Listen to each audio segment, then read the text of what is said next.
ஸ்ரீலங்கா பொதுஜன பெரமுன பொதுத் தேர்தலை கோருவதாக சிலர் கூறுகின்றனர். இல்லை இல்லை, பொது தேர்தல் ஒன்று வழங்கப்பட்டால் நாம் போட்டியிடுவோம்.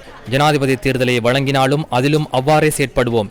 இரண்டுக்கும் நாம் தயார். சிலர் பொது தேர்தலையும் சிலர் ஜனாதிபதி தேர்தலையும் விரும்புகின்றனர். நாம் அனைத்துக்கும் தயார்.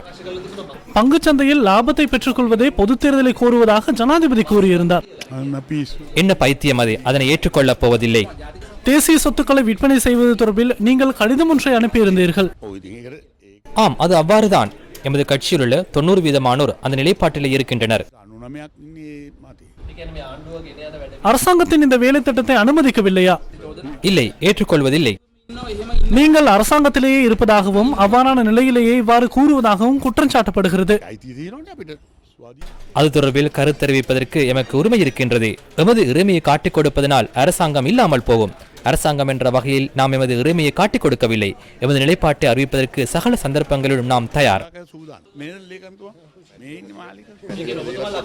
அரசாங்கத்திலிருந்து வெளியேற தயாரா?